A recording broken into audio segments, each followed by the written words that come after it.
ustedes.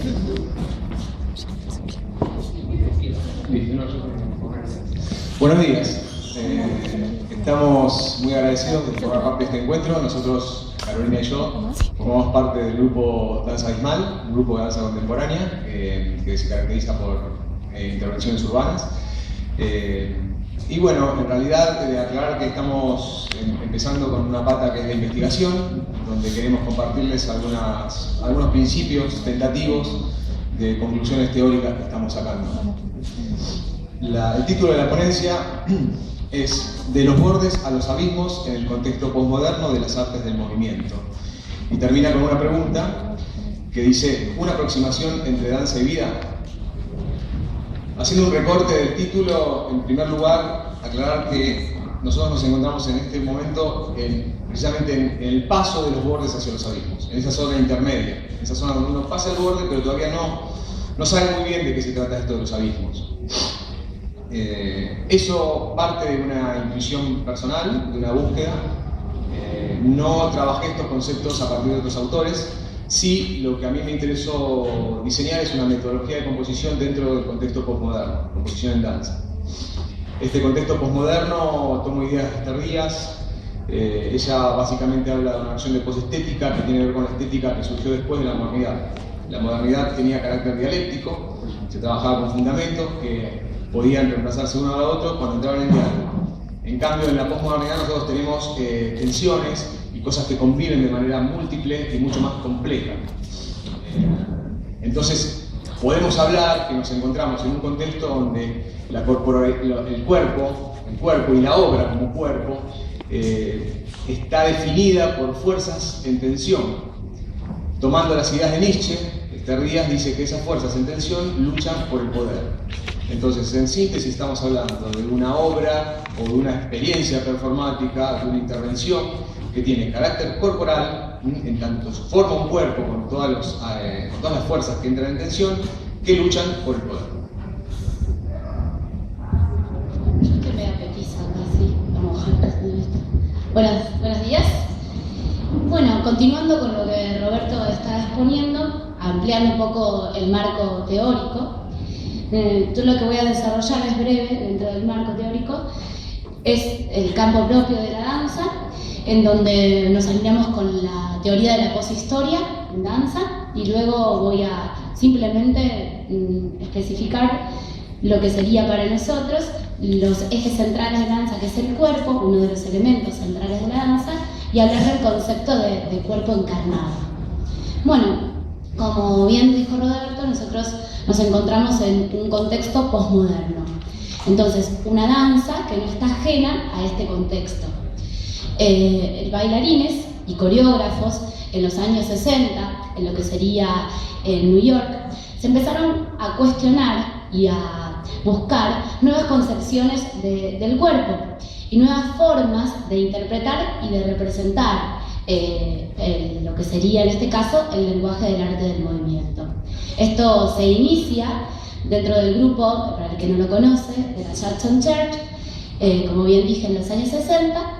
Es un grupo de bailarines que empiezan a trabajar desde lo experimental, se manifiestan con una actitud rupturista en relación a las normas y parámetros convencionales establecidos dentro de lo que sería la danza de ese entonces, y por lo tanto se oponen a la idea de un cuerpo analítico, de un cuerpo cartesiano. Comienzan a hablar de un cuerpo real, no un cuerpo ideal, alejándose de lo que se venía, como bien dijimos, trabajando con las normas rígidas de un cuerpo virtuoso del bailarín. Ahí es donde se empieza a evidenciar que se van eliminando las fronteras de lo que sería este cuerpo y apareciendo nuevas concepciones que las podemos llegar a denominar como un cuerpo encarnado. Bueno, estos cambios generaron una bisagra, un antes y un después en la historia de la danza. La licenciada Susana Tambuti, investigadora en lo que sería el área corporal y la danza, plantea como denominación esta bisagra que ahí es el inicio de la poshistoria. A partir de ese momento va a haber un antes y un después en la danza. ya no se va a hablar desde el mismo lugar. Bueno, entonces, una vez que los paradigmas que se planteaban dentro de lo que serían las disciplinas convencionales se empiezan a desvanecer, se empieza a hablar y a transformar la concepción de la denominación de qué es danza.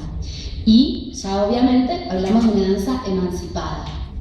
Aquí podemos comenzar a hablar de un cuerpo en movimiento, un cuerpo que cobra sentido en relación a su contexto. Para profundizar esta idea nos parece acertado alinearnos con la concepción que plantea Pat Ramsay. Pat Ramsay habla de un cuerpo que es permeable a las experiencias, a lo que está aconteciendo en ese lugar. Un cuerpo que cobra sentido y está en función de su contexto. Por lo tanto, aquí, con estas nuevas concepciones, podemos establecer nuevas relaciones entre estos cuerpos de los bailarines, realmente los intérpretes y su entorno.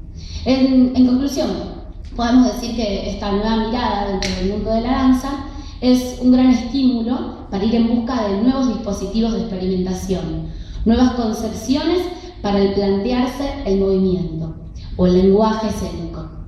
Es una gran oportunidad para que investigadores, coreógrafos, directores, artistas, repensemos lo que sería la metodología compositiva, los elementos que se vinculan dentro de lo que sería una composición, una performance, una intervención, una obra en sí.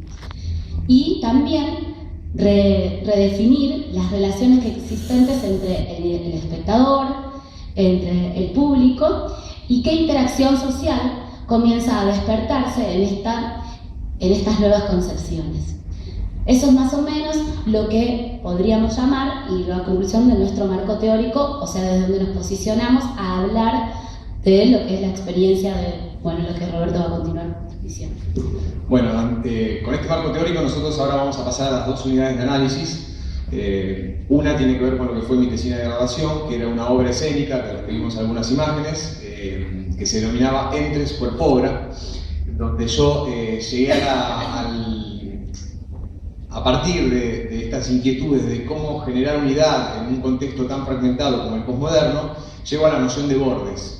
Es decir, entendí que metodológicamente era necesario componer pequeños módulos de movimiento para después trabajar con montaje el ensamble. Y ese montaje se relaciona, interesaba mucho qué había entre cada una de estas partes constituyentes. Ese entre que se va tejiendo, que es delgado, que es complejo, que implica muchísimo control, es lo que denominé bordes. Y voy a leer cuál fue la conclusión nuestra respecto a los bordes, porque hay autores que utilizan el mismo término bajo otras conceptualizaciones. Es cuando llegamos a los bordes, como aquellas zonas fronterizas entre lenguajes, entre los artistas y el público, entre la obra y su contexto, etc. Por eso surge el concepto cuerpo-obra, concibiendo a la obra como un cuerpo que se construye pero asimismo se devela con voluntad propia. Estos bordes implican un continuo tránsito por zonas límites, un tránsito fino, a veces permeable, una cornisa donde se tocan y articulan elementos diversos en convivencia tensional. El sentido no se ubica en cada una de las partes, sino entre las partes constituyentes, una zona delgada, sinuosa y móvil, el borde. Cuando yo termino con mi tesina, decido seguir explorando los bordes y armo un nuevo grupo que se denominó Danza al Borde. Y el día que lo armé, que publiqué en Facebook, subí el blog y demás, me escriben de un festival de Chile cómo podía usar ese término, Danza al Borde, cuando había un festival que se llamaba así. Yo le di a entender que en el contexto precisamente posmoderno las cosas se resignifican constantemente, lo mío era un grupo, eso era un festival. Pero me movilizó y dije, pucha, parece que todos están hablando de los bordes. Entonces dije, ¿qué hay más allá de los bordes? Abismos. Como buen nietzscheano, ¿no? E inmediatamente cambié el nombre del grupo, pasé de llamarlo Grupo Danza al Borde a llamarlo Grupo Danza Abismal. Pero al otro día, cuando me levanté, me encontré con un gran problema, que yo quería tener un punto de partida y en realidad tenía un punto de llegada, o sea, no sabía qué eran los abismos en la danza. Así que bueno, con esta anécdota ahora sí cedo el paso a Carolina, que va a hablar de esta experiencia abismal. Bueno, lo que están viendo ahí es el grupo Danza Abismal en sus diferentes intervenciones, como para que puedan entender de qué está pasando por aquí arriba, ¿no? Y bueno, continuando con esta idea de anécdota, ¿cómo llego yo a Danza Abismal como intérprete? Más que nada me interesa contarles. Cuando empecé a formarme dentro de lo que sería el mundo del lenguaje del movimiento, en la facultad, cuando empecé a trabajar en diferentes obras o a realizar coreografías, empecé a darme cuenta que había un distanciamiento entre lo que el público no especializado en danza, y el intérprete estaba queriendo decir. O sea, la distancia que planteaba era una distancia de poder entender de qué está hablando la danza. Que no solo quede en qué lindo que se mueve, qué virtuosismo que tiene, qué bella forma, sino también poder, de alguna manera, que el espectador se sienta reflejado e identificado. Entonces, al evidenciar y visualizar esta problemática, digo, bueno, empecé a pensar de qué forma, ¿no?, puedo achicar esa brecha, ese distanciamiento que observo y que, bueno, en el común denominador aparece en el público. Y bueno, buscando estas respuestas es como yo me sumo a Danza Abismal, siendo que desde un inicio en el grupo se plantean hablar primero desde salir a la calle, de que la danza salga a la calle, salga de los espacios cerrados o del circuito cerrado que se plantea más que nada, que quizás, no sé si sucede en todos lados, pero en la capital federal sucede. Bueno, diciendo, bueno, que la danza salga a la calle, que empiece a hablar de temas sociales, de temas en donde la gente común, no especializada, se pueda sentir reflejada. Esa es la propuesta desde el inicio de Danza Abismal. Entonces, bueno, buscando, como les dije, respuestas, entro en Danza Abismal y digo, bueno, vamos a ver de qué se trata esto. Resulta que me encuentro con esta idea de que es un grupo de 18 personas en donde ya de buenas a primeras la metodología de ensayo se plantea dentro de un espacio abierto. Como verán en las imágenes, nosotros ensayamos en lo que es el Parque Centenario. El Parque Centenario es un espacio muy grande que hay un parque en la ciudad de Buenos Aires. Y bueno, llegábamos a los ensayos mientras la gente está haciendo footing, mientras alguien está pasando el perro. O sea, ahí se plantean nuestros ensayos, en ese lugar. O sea, todo el mundo puede ver y evidenciar de qué se trata lo que estamos haciendo. Bueno, también es importante comentarles que los roles que manejamos dentro de lo que sería el grupo son roles intercambiables, en donde no existen jerarquías.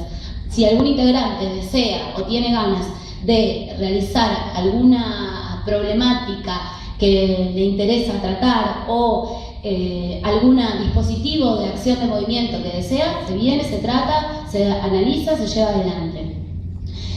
Bueno, esto a veces suena como algo, como bien lo dijo Roberto, algo abismal, en donde quién dirige, quién decide, quién hace, bueno, se va consolidando ensayo a ensayo quién lo realiza.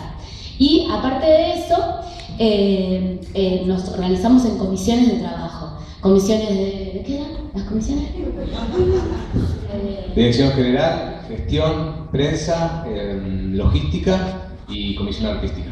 Quería hacer una aclaración con respecto a lo del grupo. Yo en realidad armo un grupo antes que un proyecto estético. Y es interesante porque lo primero que toma configuración abismal es la organización grupal. Recién ahora nosotros salimos a la calle a hacer intervenciones urbanas. Hacíamos espacios no convencionales, hacemos coreografías en espacios no convencionales. Pero ahora estamos, como viene en el video, haciendo intervenciones. Entonces, recién ahora estamos pasando ese borde hacia los abismos. Bueno, como para ir redondeando ya que las chicas, ¿no? Bueno, lo interesante también es tocar temáticas sociales. Por ejemplo, la problemática de género, la violencia, la bulimia, la alimentación, la poca comunicación. Son todos temas que hemos tocado dentro de distintos espacios no convencionales. Bueno, la idea en sí es que nos empezamos a dar cuenta que esta metodología era propia del grupo, que se abría una metodología propia y una metodología nueva de trabajo, en donde a veces parece caótica, pero a través de las necesidades, los intereses y las voluntades de cada grupo y de cada persona y del grupo en general, se va conformando esto que parece a veces un abismo, que no lo es tan así. Bueno, como para dar final a lo que sería el grupo Danza Abismal, les leo un pedacito. Bueno, la modalidad que elegimos es la modalidad de intervención performática.